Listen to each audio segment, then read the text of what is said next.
Bonjour et bienvenue dans Parole de démocratie. Vous verrez à côté de la vidéo un QR code. Scannez-le, comme ça vous pourrez poser des questions aux différents candidats lors de la troisième série.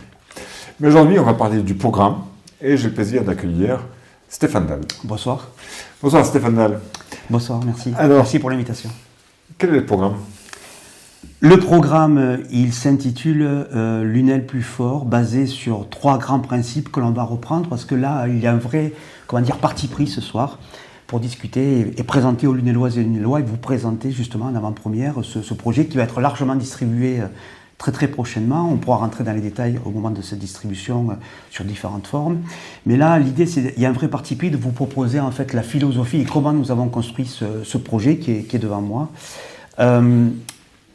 Pour bien comprendre justement la démarche et la philosophie et où en fait on veut aller vers ce projet et l'avenir pour Lunel.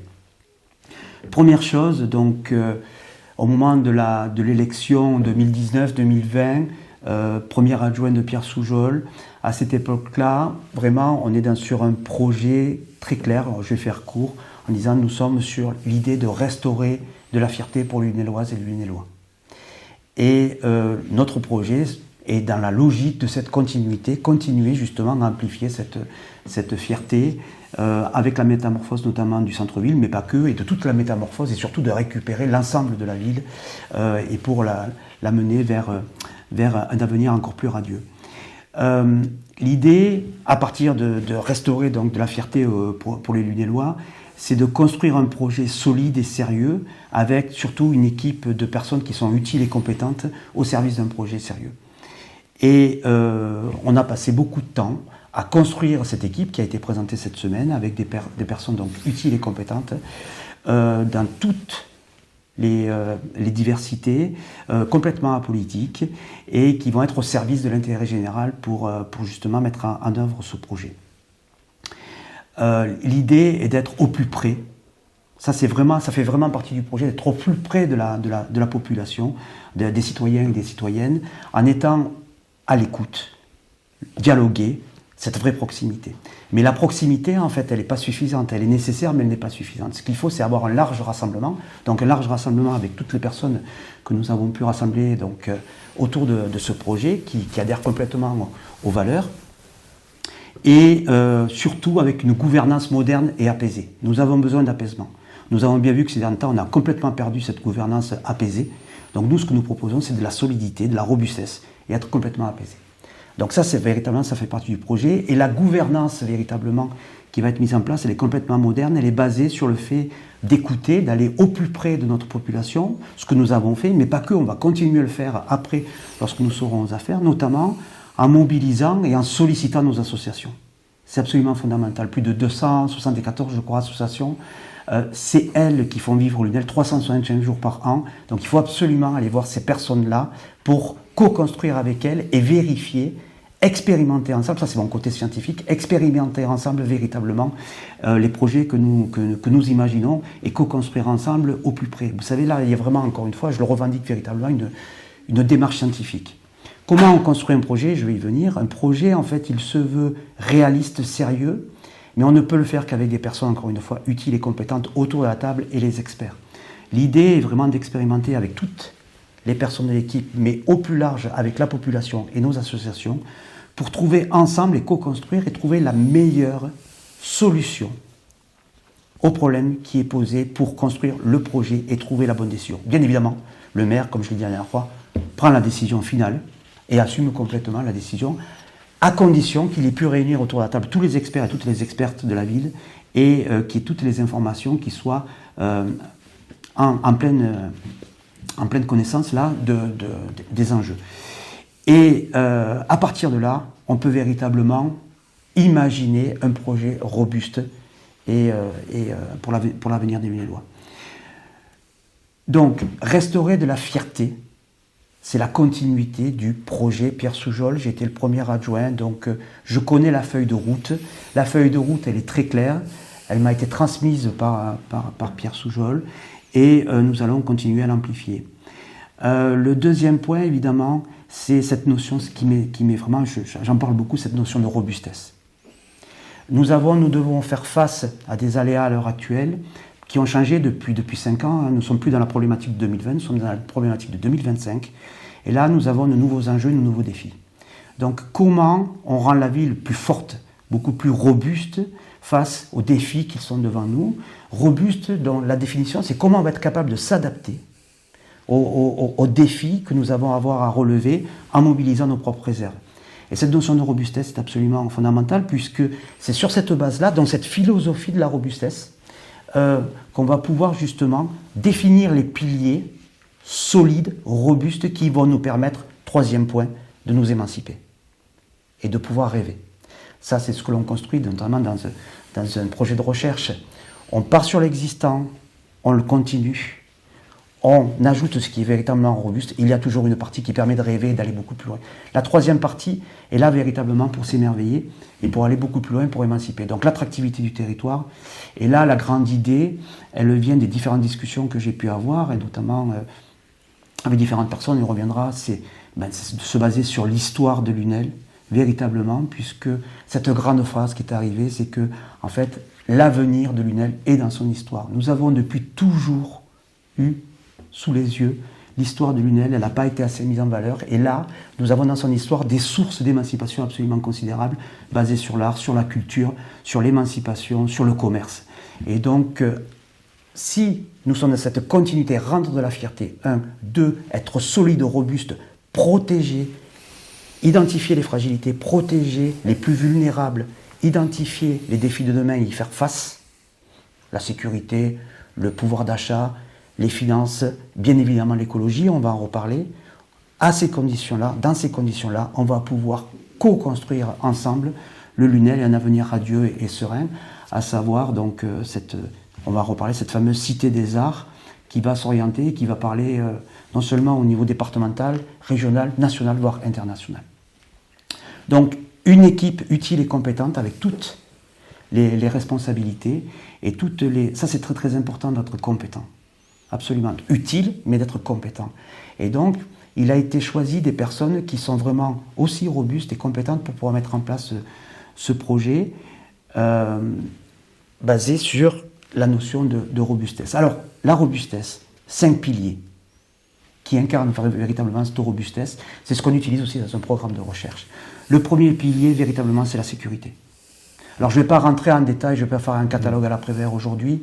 Je renvoie donc au projet qui va être distribué, au site internet, également au site Facebook. Et puis moi-même, maintenant, je vais venir directement au contact des Lunélois. Je suis déjà au contact des Lunélois. Je vais aller faire du porte-à-porte. On va vraiment discuter et me faire challenger de manière très positive sur ce qu'on propose et co-construire ensemble. Donc le premier pilier, bien évidemment, la sécurité. Il n'y a pas d'émancipation, il n'y a pas de liberté si nous ne sommes pas en sécurité. Évidemment, Lunel n'échappe pas à cette problématique de la sécurité. Il n'y a pas plus d'insécurité qu'ailleurs, mais on voit bien que le monde est en train de fluctuer à l'heure actuelle, beaucoup plus qu'avant, avec d'autres problématiques. Donc il est évident qu'il va falloir amplifier encore la sécurité sur Lunel, classique, au niveau de la police municipale, puisque j'ai la chance d'avoir le premier adjoint l'adjoint à la sécurité, qui me suit au niveau de la liste et qui a un bilan particulièrement remarquable sur la question. Donc, augmenter les effectifs de la police municipale, par exemple, pour renforcer 7 jours sur 7, 24 heures sur 24, notamment doubler les brigades de nuit pour vraiment couvrir le territoire de manière majeure. Également un poste sûrement de police mobile, pourquoi pas. Amplifier bien sûr nos réseaux de communication en lien avec le centre de supervision urbaine, mais également les caméras. Malheureusement, amplifier les caméras qui ont fait leurs preuves et qui sont particulièrement devenues intelligentes et qui nous permettront véritablement de sécuriser la population. Mais pas que, la sécurité, c'est aussi sécuriser toutes les personnes fragiles. Donc on va aussi intervenir sur la détresse morale, sur l'isolement, protéger les enfants dans nos écoles du harcèlement, faire en sorte véritablement dans une sécurité globale et être exemplaire de ce point de vue-là pour que notre population se sente bien sur son territoire, dans ses infrastructures et dans le rapport à l'autre. C'est absolument fondamental. Donc le pilier de la sécurité, très très important. Le deuxième pilier, c'est le pilier des finances. Il est absolument primordial. Ce que nous proposons, c'est un projet, je vous l'ai dit, sérieux et fiable. Une 50aine de propositions suffisantes qui ont été budgétisées et qui seront financées par le budget actuel de notre ville.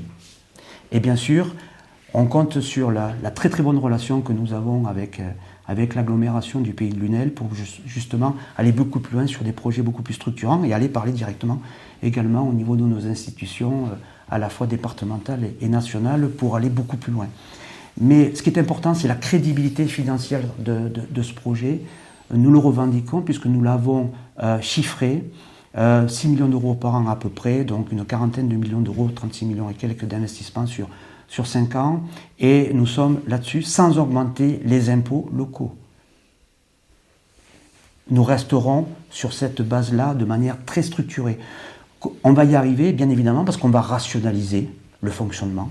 On va aussi faire des économies évidentes. Il y a des pistes d'économie que je connais, que l'on peut faire, sans aller nuire à l'efficacité du service public. Juste des économies qui sont évidentes. Nous allons aussi rationaliser le rapport que nous avons dans la gestion de nos bâtiments publics, les connecter aussi avec de l'intelligence et puis également des sources énergétiques qui vont nous permettre d'avoir des sources d'économie, effectivement. Et surtout, protéger les Lunelloises et les Lunellois sans augmenter les impôts et proposer quelque chose d'absolument crédible et ne pas proposer, je ne sais pas, plusieurs centaines de propositions qui ne seraient pas adaptées. Donc là, véritablement, c'est très très important, le pilier de la fiscalité. On s'y engage et c'est une promesse qu'on tiendra. Le troisième pilier, c'est le pilier de la santé. Ce n'est pas une compétence forcément de la ville, mais c'est devenu la priorité numéro 1, voire la priorité numéro 2 par rapport à la sécurité. La santé est absolument primordiale. Et là, j'ai évolué en plus sur ma façon de la vision de la santé. Bien évidemment, c'est continuer à favoriser l'accès aux soins pour tous en toute équité. Et on doit aller beaucoup plus loin. Et là, l'idée est d'être complètement attractif, en lien avec la faculté de médecine de Montpellier, pour créer une antenne universitaire sur Montpellier, pour pouvoir former des médecins directement sur notre bassin lunellois, à Lunel, notamment sur le site de l'ancien hôpital, j'en reparlerai à la fin, pour justement assurer une continuité, voire une amplification de l'accès aux soins, rompre avec l'isolement pour les personnes âgées. L'idée là, c'est toujours pareil, c'est aussi le lien avec la sécurité, bien grandir, bien vieillir et s'émanciper. Et effectivement, nos professionnels de la santé, pour avoir discuté avec eux, je les côtoie tous les jours, encore ce matin j'étais à l'hôpital, ils souhaitent venir s'installer sur le territoire, à condition qu'il y ait des plateformes technologiques et qu'ils soient en pleine formation également, en lien avec l'université. Et à ces conditions-là, bien sûr les mobilités douces, bien sûr toutes les infrastructures et l'art de vivre sur notre pays de Lunel, mais ils sont prêts donc à venir, encore faut-il pouvoir les accueillir de manière tout à fait correcte. Ce qui est important aussi, c'est que là on est sur le lien aussi, sur l'autre pilier, le développement économique. Et j'ai découvert, pour avoir discuté justement avec différentes entreprises, et là je fais le lien avec le développement économique, c'est qu'en fait la santé est un levier de développement économique. Pour discuter avec nos entrepreneurs et nos entreprises, j'ai découvert, je ne l'avais pas envisagé comme ça, j'ai découvert que c'était un moyen d'attractivité de territoire. C'est-à-dire que les entreprises vont d'autant plus venir s'implanter sur notre territoire qu'elles vont proposer, en fait, aux personnes qui vont venir travailler, des capacités d'accès aux soins. C'est une vraie attractivité de territoire, en fait. Donc on va pouvoir aussi faire valoir cette santé en termes de robustesse, mais également d'attractivité économique. Et donc le pilier, bien sûr, de l'économie, il va falloir créer des richesses supplémentaires pour pouvoir s'émanciper et maîtriser absolument notre destin. Donc là, évidemment, le développement économique, donc je suis moi-même le premier vice-président à l'heure actuelle de l'agglo, une zone d'activité économique tout à fait connectée avec nos réseaux autoroutiers. Il faudra bien sûr être très vigilant sur l'emplacement de cette zone économique pour respecter bien sûr les principes même de l'écologie. Donc il va falloir être en concertation pour pouvoir être complètement en accord avec la faune et la flore de notre territoire. Mais rien n'est incompatible, il faut un développement économique tout à fait coordonné, lié à la santé très certainement, les biotechnologies, parce que l'idée est d'importer la médecine du futur sur notre territoire, en lien avec notamment Med-Vallée, Montpellier et Nîmes, puisque nous avons là un espace tout à fait naturel qui permettrait d'accueillir des biotechnologies innovantes dans cet écrin de verdure au service du bien-être, parce que c'est un territoire de bien-être, on le sait clairement. Donc restaurer de la fierté, mais également entretenir le bien-être sur notre territoire et faire en sorte que ces entreprises puissent décemment alors bien sûr protéger les entreprises qui existent déjà sur notre territoire, les accompagner, et à ce titre-là, nous allons créer un pôle de développement économique au niveau de la mairie. Pareil, même principe. Toutes les personnes et tous les acteurs et actrices qui font ce territoire seront autour de la table au sein de ce pôle entreprendre qui sera géré directement par la mairie, en lien avec les acteurs du territoire et surtout en lien avec la vice-présidence développement économique de l'agglo. Il faut absolument avoir une vision de territoire concertée. Le pilier suivant, c'est bien sûr l'écologie. On va essayer d'aller vite. Oui. Allez-y. Je termine. Voilà. Je termine. Allez-y. Le pilier, bien sûr, après, c'est de prendre soin au niveau de l'écologie de nos ressources, faune et flore. Donc là, bien sûr, planter des arbres, verdir toutes nos entrées de ville, faire en sorte de se protéger du réchauffement climatique, intervenir sur nos écoles. Et à ce grand principe-là, justement, de ces piliers robustes, on va pouvoir s'émanciper. De quelle manière? En créant une ville en fait tournée vers son histoire, dont l'avenir s'oriente et s'inspire de son histoire, bien sûr sur l'art, la culture et les traditions. Et plus particulièrement, nous proposons donc à l'endroit de l'ancien hôpital, en face donc du parc Jean-Hugo, là, connecté, la fameuse Cité des Arts, dans laquelle, de manière intergénérationnelle, nous allons pouvoir proposer du théâtre, de la musique, toutes les activités intellectuelles qui vont pouvoir émanciper les personnes, mais également la maison de santé, directement à proximité, avec l'antenne universitaire de la faculté de médecine, et également des lieux pour nos jeunes, évidemment les 15-20 ans. Pourquoi? Parce que je me suis rendu compte, pour avoir travaillé sur la mobilité du territoire, que figurez-vous que c'est l'axe principal, c'est le centre de notre territoire, tout le monde passe par la place de la République. Donc il faut la connecter, cette place de la République, avec des mobilités douces, connectées, et au centre, nous avons un lieu de convergence de vie intergénérationnelle, et là, nous allons pouvoir nous émanciper à condition que nous soyons robustes. Je vous laisse respirer. Voilà. Oui, j'ai un petit peu d'eau peut-être. Bien sûr. Parlons du centre-ville et de cette attractivité immédiate. Quels sont vos projets prioritaires qui vont transformer le centre-ville et renforcer cette attractivité, dès le début du mandat? Oui, bonne question. C'est-à-dire en moins d'un an de... Oh, vous avez raison. Donc là, on est sur la construction du projet et aussi la temporalité est tout à fait importante. C'est la même chose qu'un projet scientifique. Qu'est-ce qu'on fait les 100 premiers jours, les 6 premiers mois, la première année, à 2 ans, à 3 ans et jusqu'à la fin de mandat? Il y a une urgence importante, un plan urgent pour nos commerçants. Il va falloir absolument co-construire avec eux, les protéger également et identifier comment on peut faire en sorte de développer le commerce et de le protéger. Bien sûr, reprendre la notion du stationnement, la notion de gratuité de stationnement par rapport à nos différents parkings. Bien sûr, l'animation du centre-ville. Bien sûr, restructurer le marché qui a été complètement déconstruit ces derniers mois. Donc, il faut absolument une dimension. Garantir au moins 3 jours par semaine d'animation forte, le jeudi et le dimanche avec les marchés, mais également le samedi. Il va falloir qu'on co-construise avec nos commerçants. Peut-être qu'on fera des efforts, peut-être qu'on va faire des loyers modérés, voire des restituer peut-être des locaux à loyer modéré, voire sans loyer, pour nos artistes et nos artisans du territoire, pour faire une ville d'art. Donc voilà quelques axes qui sont développés dans le projet, mais un plan d'urgence commerce absolument fondamental. Bien évidemment la sécurité également, pour protéger cet écrin, mais un plan d'urgence majeur. Là, quelle va être la première décision là, que vous allez prendre? La première décision qu'on va prendre au conseil municipal, c'est de faire l'élection, bien sûr, du maire, de la liste des adjoints, avec les personnes les plus compétentes et les plus utiles au service de ce projet. Et on se met au travail de suite, c'est-à-dire que nous avons une équipe opérationnelle. Et donc là, on va être en urgence. On va passer la première semaine, en fait, à faire passer le message, en fait, et bien donner la philosophie de ce projet à toute l'administration. On doit embarquer tout le monde, en fait. Tout le monde doit adhérer à ce projet et on va le co-construire avec notre administration. Donc la première chose que nous allons faire, c'est discuter avec notre administration et nos personnes qui sont absolument remarquables, je les connais bien.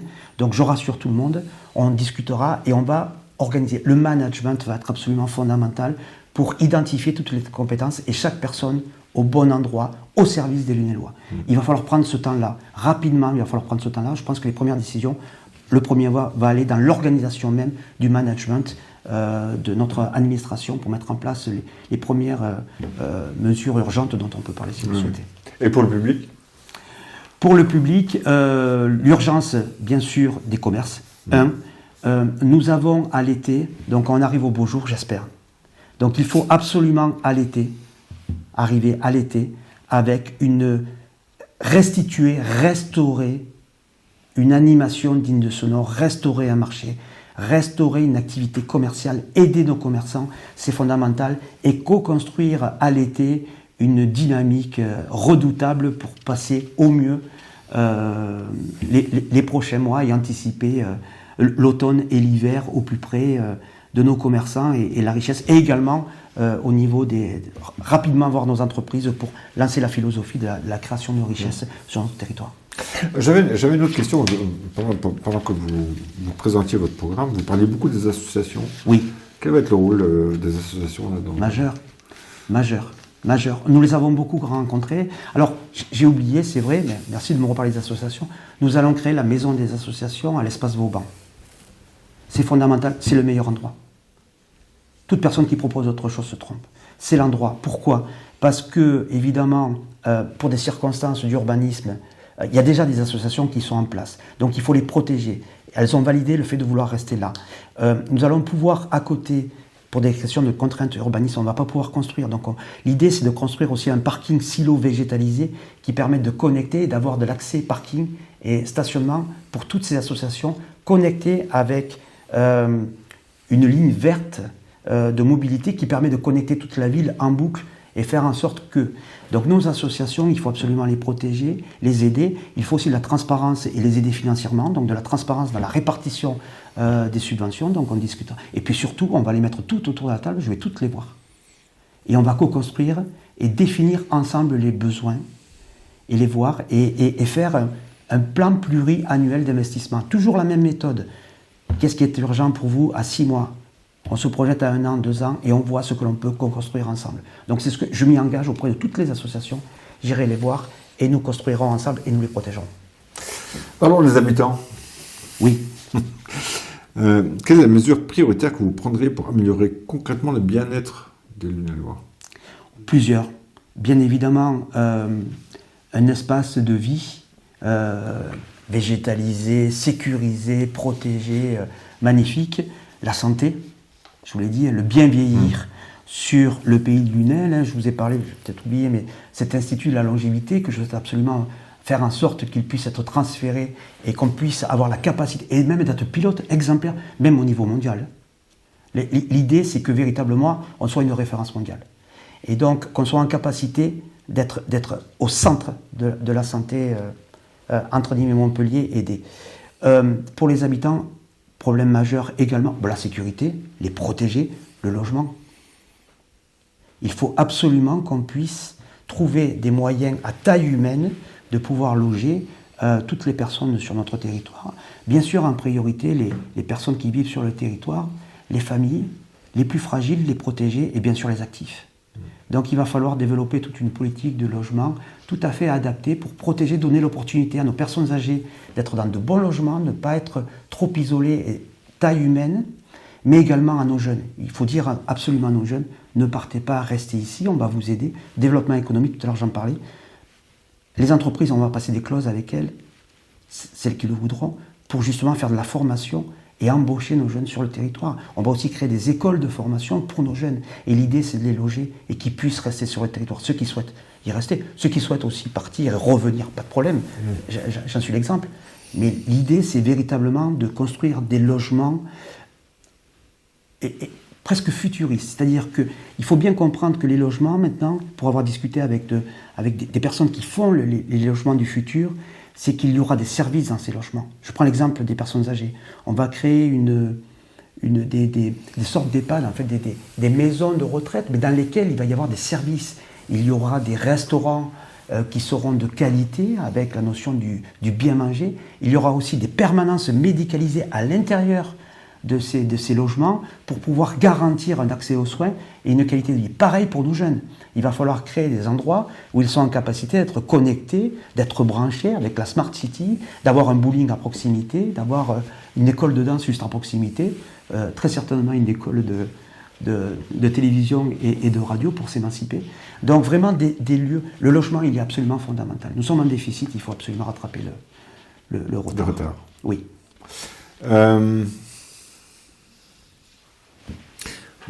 Finalement, quand on regarde, enfin quand on vous écoute, on voit que vous vous projetez. Oui. Projetons-nous un peu plus loin, 2050. Comment sera Lunel, enfin comment vous voyez Lunel en 2050 avec les climats qui changent, enfin a priori, la chaleur qui nous écrase déjà comme ça tous les étés, et puis là pour cette année-ci un petit peu plus de pluie. Mais comment vous voyez l'évolution de Lunel d'ici là? Nous devons, pour construire l'avenir, évidemment, c'est dès aujourd'hui et dès demain. Donc il va falloir vraiment qu'on ait un sursaut véritablement d'intelligence majeur, collectif, presque une autre façon de faire de la politique, rassembler le plus largement possible, consulter au maximum avec les personnes pour trouver les bonnes décisions. Et vous avez raison, nous avons des défis, certains on les connaît, d'où l'urgence à 6 mois, à 1 an, à 2 ans. Il va falloir aussi prévoir l'imprévisible, c'est une phrase que je reprends, c'est une action contradictoire. Mais là, il va falloir mettre des experts autour de la table et il va falloir l'anticiper. Et les experts, ce sont des médecins, ce sont des entrepreneurs, ce sont des gens qui sont dans les nouvelles technologies de l'écologie. Effectivement, c'est sûrement aussi une dose d'intelligence artificielle qui nous permettra d'anticiper. C'est sûrement de la donnée, recueillir de la donnée sur le niveau des pluies, sur le niveau de notre nappe phréatique, sur les niveaux de température dans nos écoles. Il va falloir absolument connecter la ville pour qu'on puisse avoir un maximum de données pour essayer d'anticiper, d'avoir des indicateurs. Donc il va falloir organiser véritablement une administration connectée avec tout le territoire pour être exemplaire là-dessus et pour essayer d'anticiper et de prévoir. C'est mon travail. Hein. On me pose la question, quel est l'antidiabétique dans 15 ans? Donc on doit réfléchir, tenir compte bien sûr de l'évolution de la population. Ça c'est majeur. Merci de m'avoir posé la question, ça me ramène sur le vieillissement. C'est absolument magnifique de pouvoir vieillir. Beaucoup de gens n'ont pas eu cette chance-là. Donc l'idée aussi, on va avoir un vieillissement de la population, il va falloir protéger et aider et continuer à aller le plus loin possible et bien vieillir ici. Donc ça c'est absolument majeur. Bien évidemment, se protéger des intempéries. Enfin, bon, voilà. Oui. Donc il va falloir le faire avec les experts. Je pense de façon très concrète la place derrière l'église, bon, qui est bien propre. Mais bon, il n'y a pas un gramme d'eau. Oui, là, il y avait un parti pris... C'est un exemple. Hein. Mais vous avez raison. Il y a un parti pris d'architecture pour embellir. Là, maintenant, il est clair qu'on voit bien les précipitations. On vient de passer 1 mois de précipitations. On peut s'attendre à des fortes chaleurs cet été. On n'est pas au rendez-vous des enjeux, je le concède tout à fait. Effectivement, il va falloir trouver des solutions. Les solutions, il en existe. Toujours le même principe. On consulte les experts. Et il va falloir se tourner vers les grandes villes qui ont déjà ce genre de problème pour savoir comment elles trouvent les solutions. Donc on ira sûrement dans le sud de l'Espagne ou ailleurs pour voir comment les gens, depuis des années, se protègent de la chaleur. Et on fera la même chose en essayant d'y mettre une dose supplémentaire de technologie. Il me semble que Séville, ils ont créé des choses dans cette direction-là. Oui, pas la peine de créer des grandes structures, il suffit d'avoir des bâches ombragées et d'avoir beaucoup d'arbres et d'aller voir et d'aller chercher les experts qui savent depuis des années combattre ce genre de choses. Et nous ferons les démarches auprès de ce genre de villes. On arrive quasiment au bout. Je vous propose, je vous laisse la caméra pendant 30 secondes, 1 minute. Chers Lunélois, chers Lunélois, c'est un réel plaisir encore. Merci de me donner l'opportunité de m'adresser véritablement aux Lunéloises et aux Lunélois.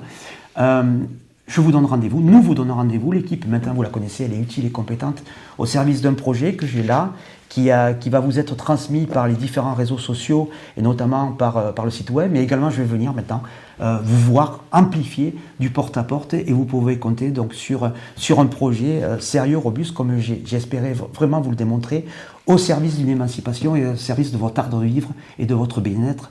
Et donc, nous faisons la promesse de vous garantir le sérieux de notre projet sans augmentation des impôts. Ça, c'est absolument important. Donc, il est permis de rêver tout en étant sérieux et vous pouvez compter sur moi et sur ma détermination sans faille. Stéphane Dalle, malheureusement, je dois vous interrompre. Merci. Merci beaucoup. Merci à vous. On aura l'occasion encore de se reparler avec les questions de la population, Oui. Qu'on va faire dans une 3e série. Je vous dis déjà maintenant bonne campagne. Et puis moi je dis aux spectateurs, n'hésitez pas à scanner le QR code qui se trouve sur la droite de l'image. Et là, vous pouvez poser vos questions pour la 3e série qui aura lieu en début mars. Ici, toujours dans le studio de TV Lunel, avec Parole de démocratie. Stéphane Dalle, merci beaucoup. Merci à vous. Prenez soin de vous. Et bonne soirée à tous. Bonsoir.